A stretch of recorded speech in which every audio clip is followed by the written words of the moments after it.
and welcome to another episode of GameHammer. This week I want to take a break from all of those big name titles that we've been looking at lately and instead look at a small and often overlooked title that I really enjoyed as a kid. Boinggg was a budget game released by Atlantis Software in 1988. Retailing for just £1.99, I picked this up with some pocket money that I had saved up, mostly because the game was cheap, but also because the screenshots on the back of the cassette inlay made it look colourful and fun.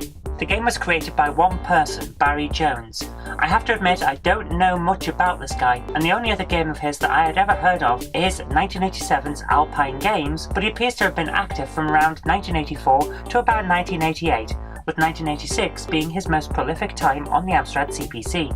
All of Barry's games were bright and colourful, which makes him one of those few programmers who actually use the CPC to its full extent, and Boinggg is no exception in that regard, so let's take a look at it. Well, the loading screen isn't starting us off well. It's not the best start I've seen, but then again, it's actually not the worst. So let's not focus on that too much. How does the game play? Pretty well, all things considered. Boinggg is a game with a simple concept. You have a guy in a cap and a scarf who has no legs because someone's retrofitted him with a giant spring. He has to bounce from platform to platform, going from a starting position all the way to the exit. There's an enemy, called a nasty according to the inlay, in your way, and it's rather nicely animated and usually looks pretty cool too. Your character, who has no name as far as I can tell, will lose spring tension if you hit the enemy, as demonstrated by the dotted line on the right hand side of the screen. Lose enough tension and the game is over.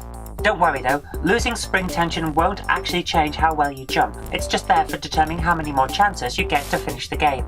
Your jump distance is instead determined by holding down the left or right key until you've got the right amount of power that you want for your leap. It's the same control scheme as Boogaboo the Flea, also known as Roland in the Caves. There's also a time limit to complete each screen in. If you run out of time, it's game over regardless of how much spring tension you've got left. There are 20 screens in total to try to make your way through. Personally, I found it damn hard to get to even screen 5, and that was when I was playing on easy mode. It's a tough game, but that's part of why I love it so much. Yeah, it's simple. And yeah, it's not the best game ever made. Yes, the nasties are animated, but the main character isn't. Aside from that crouching animation that you get, well, it's not really even an animation, it's just a change of sprite, and you'll see it when you crouch down to try and build up the power to make you jump. But here's the thing, when you're playing, none of that matters. Speaking of leap power, you have to be really careful with both the amount of power you build up and your timing for each leap. Put in too much power and you'll overleap your target platform. Put in too little and you could miss the platform altogether, falling either onto a different platform that will make reaching the exit all that much harder, or simply plummeting off the screen to your death.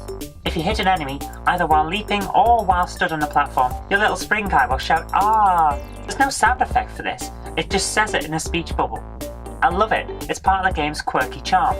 This game has what a lot of games lack, simplistic fun. It doesn't take that long to load and there aren't very many sound effects or bells and whistles in general, but what it lacks in polish it makes up for in a lot of good gameplay. Personally, I love it. It's simple, but that means that anyone can pick it up and play it, no matter how old you are. The rules are simple, but you won't be able to master it on your first attempt. You can get into it on your first attempt though, and that's what counts. It's easy to get into, hard to master, and you'll want to keep coming back. That's why I like it so much. Boinggg was only released on the Amstrad CPC as far as I can tell. It's one of those fun little exclusive titles from the Amstrad's middle period, and although it was overlooked, I think that if you take the time and judge it for what it is, you'll have a lot of fun playing it. If you're a fan of Roland in the Caves, you'll be right at home with this one too. The mechanics are the same, but there's enough of a difference here to make the game a fun experience in its own right.